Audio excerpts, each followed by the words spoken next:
if Ghalibaf manages to get a deal with the Americans, the way to get a deal is to accept giving up the enriched uranium, and also finding a way to guarantee to the Americans that they will never enrich uranium ever again. If that happens, this is basically the surrender phase, as we mentioned many times here, is that instead of going through a three-phase plan, which is revolution phase one, and then the transition period with the leadership of Prince Reza Pahlavi as phase two, and then the post-transition phase as phase three, where the Iranian people will vote, and then we will have an elected government in Iran. Instead of having three-phase plans, we have a four-phase plan, which we have the revolution phase that we are in right now, and then the surrender phase, with the leader of the surrender period needs to be from the regime itself, because the surrender period cannot be from the leader of the surrender period cannot be from Princess of Pahlavi. The leader of the surrender, a temporary surrender period, needs to be somebody from the region, which might end up being Ghalibaf. That if you get to the position where a deal is made, that situation will not be stable, and I'll tell you why after I explain this. Okay, but then we have the surrender phase, so that we have somebody officially surrendering the Islamic Republic to the terms that Americans want. That would be actually a better solution than the three-phase plan, because it means that we will have less war and less destruction before the fall of the Islamic Republic. And after the surrender phase, then we go to the transition phase with the leadership of Princess of Pahlavi, if this works is the way I'm talking about, and then eventually with the post-transition phase. So the surrender this is actually working in our favor, because the surrender phase, like having that surrender phase, will make things less destructive and keep more things intact. There would be less bloodshed. But the reason why that would end up being unsustainable and the surrender phase will be temporary is because that new version of the Islamic Republic will have almost 100% of the Iranian people against it. So the current situation that we have is 95%. Let's say, for example, 95% of Iranians are against the Islamic Republic. 5%, let's say 5% support the Islamic Republic. If the Islamic Republic bends the knee to the Americans, to the killer of Ali Khamenei, if they bend the knee to the killer of Ali Khamenei in the most humiliating way, which is giving up the enriched uranium, and also say that they're never going to enrich again, they were saying hayat min nazallat, which will they said, like, we will never accept such humiliation. That is accepting the worst of all humiliation. That means that you will also lose that 5%. The current regime supporters will be anti-Islamic Republic. You will have a double uprising. You will have the 95% uprising of the more secular-minded Iranians, but you also have the 5% pro-regime people. They would also want to do their own uprising against Islamic Republic. So you would have close to 100% of the Iranian people against the Islamic Republic. That is not sustainable. That would be temporary. That would eventually fall. So let me get this straight. No matter what happens, the Islamic Republic is going down. Because I was getting worried Yes.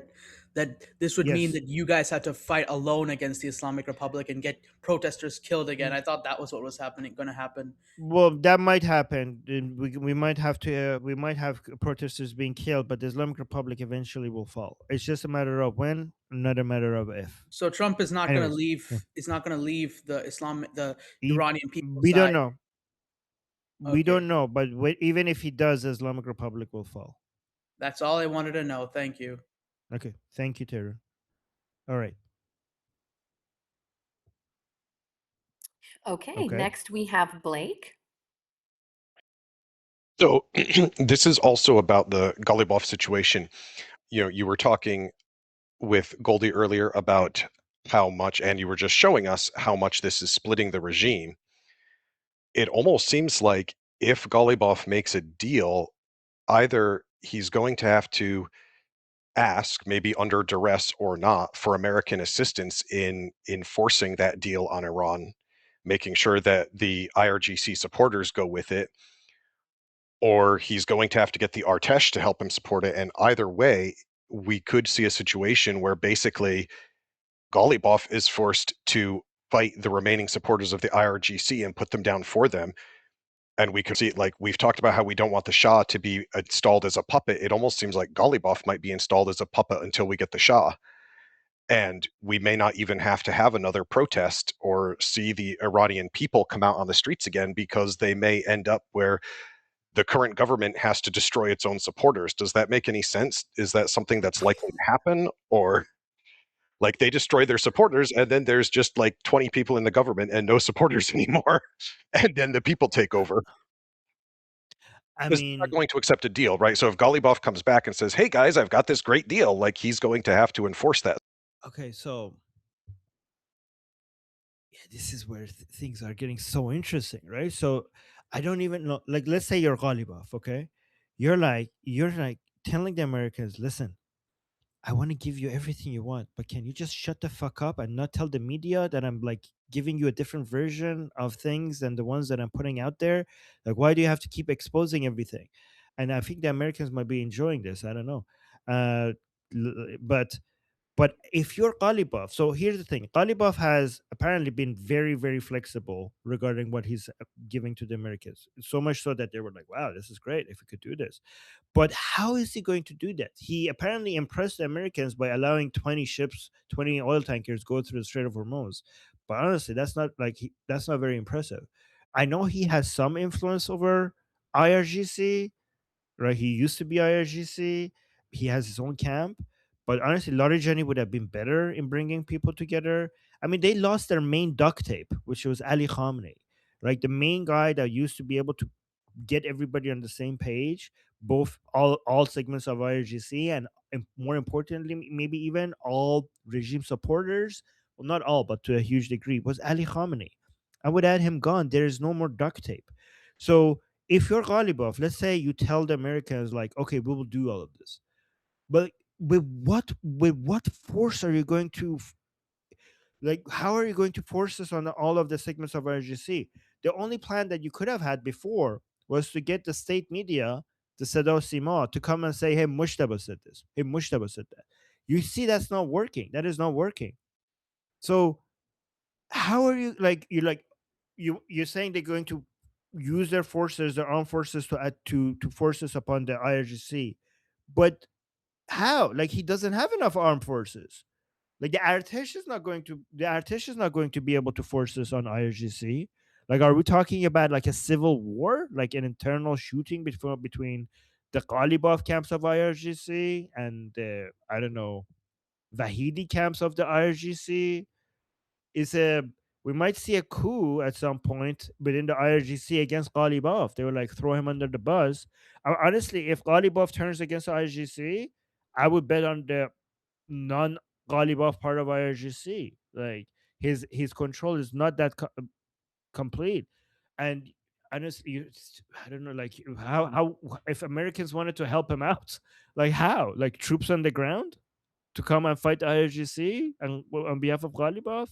I don't know. It's just such a mess, and I don't know the way I know the Islamic Republic is based on this Persian saying. They're saying "Azin setun be un setun faraje," which means like I don't know, from here to like we just need to get from this step to the next step, because meaning that the Islamic Republic is not thinking long term right now because they can't afford to think long term. For them, is like let's just survive another 24 hours. They're looking in like for them, if they're not dead in the next 24 hours, that's already a win. Right? So they're not thinking like whenever they're coming up, like whenever, in my opinion, Ghalibaf is not thinking like, well, how am I going to carry this out, you know, a month from now? Ghalibaf is thinking, what do I need to do to survive the next 24 hours? So that's why for us, long term, we don't know what the plan is here, but short term, if you look at it more short term, it actually makes sense what they're doing. But I don't know how they're going to control all of these regime supporters. How are they? Again, this is why if they had Ali Khamenei right now, he would just come out and give a sermon, and all of these people would shut up. All of them would shut up, and they just accept this. And this is why they need Mujtaba right now. And I don't know where that guy is. I mean, even if he was alive and healthy, he wouldn't be able to be as effective as his father. But he's even less effective because he might be dead or in a coma. It's really tough. I almost feel bad for them. If they hadn't, I'm just kidding, by the way, I don't. But I'm just saying, if they hadn't killed tens of thousands of Iranians, I would be like, oh, this is tough. Anyways, who's next? We have one response from Jeffrey.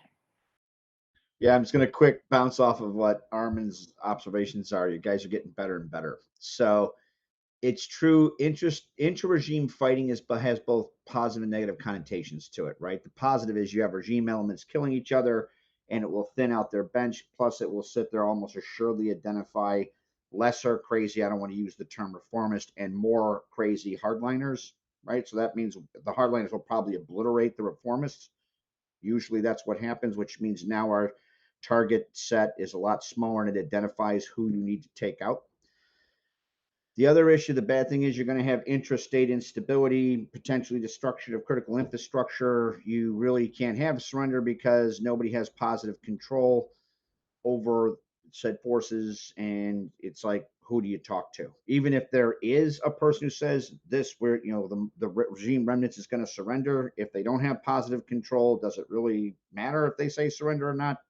Any number of co-aligned actors from different sides of this conflict, whether it's the good guys like you and His Highness Prince Reza Pahlavi and Iranian resistance, and or pro-regime elements are trying to take advantage of the chaos to push their narrative to try and have what they want to have happen.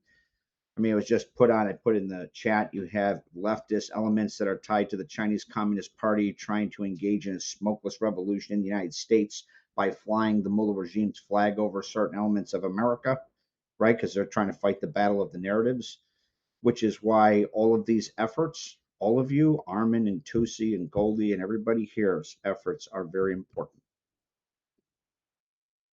in shaping where things will go.